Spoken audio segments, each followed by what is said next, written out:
37-yard run.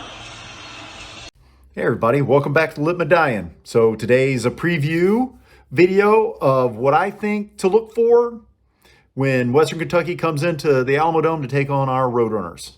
5 p.m. game. Hopefully everybody's there. Hopefully we're loud and we disrupt whatever they want to do.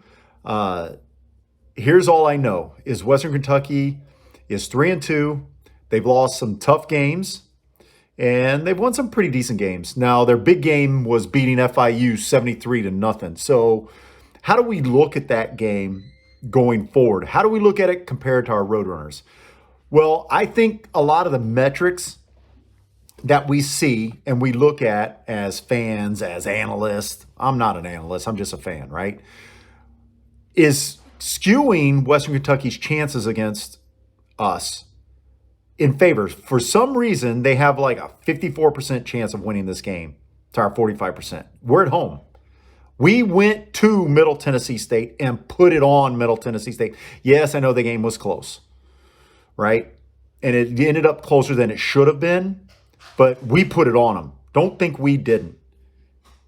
That if you had your own eyes, Brendan Brady had a great game running the ball. He really did for what we've done. We've ran the ball better against them than we've run against any team all season. Definitely Frank tore him up throwing the ball and, threw 3 interceptions along the way. But with that being said, we were down there. We were pushing. Anyway, makes no sense, right? And I think way you've got to rationalize this and rationalize people's belief is they're looking at that FIU 73-0. Well, FIU hasn't been a good football team for a long time, and they've been very hapless. So throw that away. Who have they lost to? Indiana? Okay. They were at Indiana. I get it. That's a tough thing. Hey, it's a brand name. It's a P5. I'm going to give them credit where credit's due, right? Indiana, Illinois, they're Big Ten. So I'm not gonna say, yeah, you lost to lowly Indiana. No. You lost to a school that has far more resources. You lost to a school that has far more better ability to bring in kids, right? So it is what it is. Say the same thing about Texas. Texas really not anything special.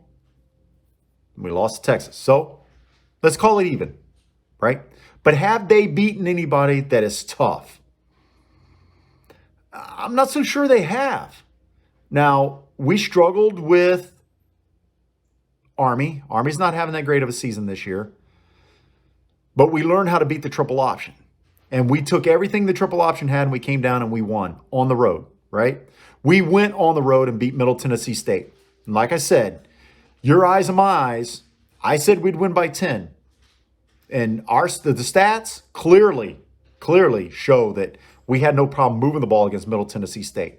I don't think we're going to have a problem moving the ball against Western Kentucky. The issue is going to come in 2 areas. Can we squeeze their offensive line to their quarterback? Their quarterback has only rushed for like 60 yards all season. So he's not an escape artist. Everything's based on getting the ball down the field. Now, will we recover not having a Tariq Woolen, right? Who's going to step up for us in the secondary? We're going to have Dadrian Taylor back. Well, he's back last game. Will Rashad Wisdom suit up? I think we're going to need all these kids. I don't think they rush the ball all that well. So if I look at their rushing, I'm looking at my iPad right now. So Western Kentucky points per game, 43. We take out the 73. I mean, that's skewing it right there, right? They're 3-2. So divide 70 by 5. That's an extra 15 points per game just because of that, right? So yards passing 352 to our 365, yards rushing 147 to our 135. 352 to our 441 yards allowed. That's the difference is our defense, right? So I think that's what people are looking at. But with that being said, we still have played a tougher schedule. They played App State. APSU, sorry. That's not App State. I don't know what I'm thinking. They played Hawaii. Hawaii's not that good.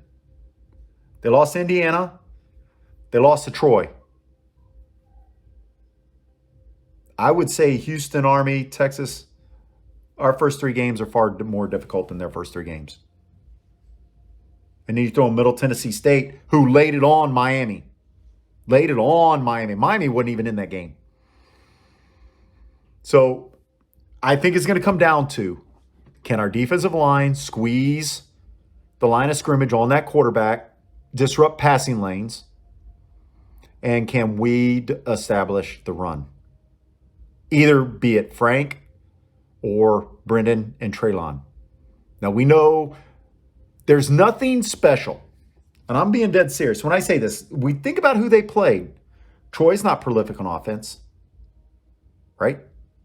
FIU's not prolific. I mean, they blanked FIU, so that's already skewing that. Indiana, let's look through this. Yards allowed, 352 to our 441. That's per game. Now, I'm going to go to the FIU game. This is an important topic to think about, because if we look at team stats, FIU had 185 total yards. Their defense didn't do that. You know it as well as I do. That's just FIU, because if I hit FIU,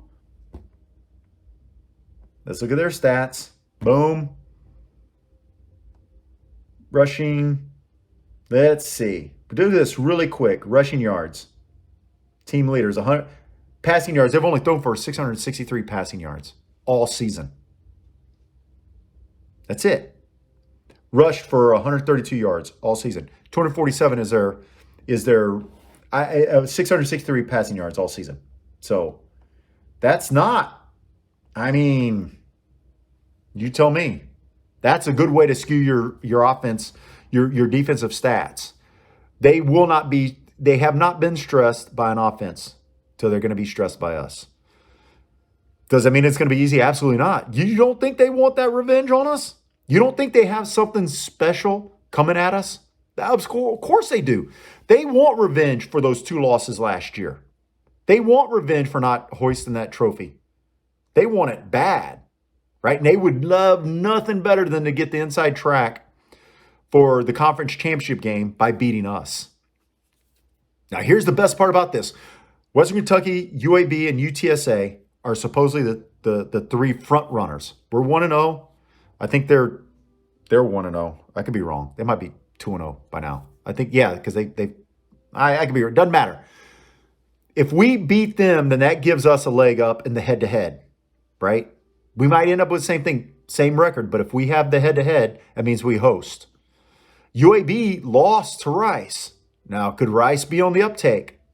Who knows? So we definitely are controlling our destiny 1 week at a time. We get this game, we're 2-0 with 6 games left to play. We have North Texas at home. We have UTEP at home. It's looking bright for us. I'm telling you, going forward, we have to take this game seriously, and I know the team will. I know the coaching staff will. Let me ask you a question, and please respond. Throwbacks.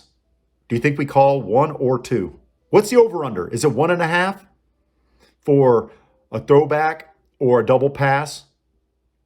I'm gonna give you 1. I'm gonna say 1.5 is the over/under. You take the over or the under. Just respond. Tell me if you think it's an over or under on that. I'm gonna say it's a 1.5, and I am actually gonna take the over on that for myself. I think we see 2 of them, or an attempt at 2 of them. Just something about the way we do things. We set teams up, and once we just kind of get them in that rhythm, we can see it. You know what's coming. And until they play us square, right? Teams play us square, we're going to keep calling it. And then what's going to happen? When they play us square, things open up downfield. I'm going to go with, I think the Roadrunners have this. I'm going to say, I think it's a 10-point victory. It's not going to be easy 10-point victory. This is me making an observation and what I see, because we haven't had an easy, well, even Texas Southern wasn't an easy game. If you were at the game, you watched the game, you know that wasn't easy for us. It should have been easier. But we did a lot of things, got a lot of kids in the rotation defensively, and it made it a closer game than I think it should have been. in the first half, but it gave those kids a lot of playing time, a lot of experience when a game's on the line, right? When it still matters. I think Brendan Brady's going to have a pretty good game running, but I think the X factor is going to be whether Traylon Smith, and I think he's going to have a better game, his best game all season. But then our third string, expect Carpenter. Expect something from Carpenter on the offensive side of the ball. We've already hinted at it when he got the sweep, right? Something like that, and they don't make the adjustment because he's fast. That kid is fast, and if he gets the corner, he's gone. He is lightning fast, and you've got 3 wide receivers: Franklin, Clark, Cephas. They ain't small kids, and when they're downfield blocking in front of him, defensive backs kind of want to get out of the way. I'm just saying. So expect that. Anyway, like, comment, subscribe, interact, because remember, this is for us Roadrunners. I hope to see every one of you in the Alamo Dome, and if you do, come by. I'll be under light pole C4 and C6, somewhere around there. You can find me. I'm the easiest face to see. Right, I'll probably have this orange hat on tomorrow. I don't know what shirt I'll wear. I'll probably go orange. I'll probably be all orange. Well, except for pants. That'd look kind of goofy, right? I'm not young enough anymore. I'm not in college anymore to rock the all orange look. I've seen people do it. Good for them, but that just ain't me, right? Anyway, peace out, Roadrunners.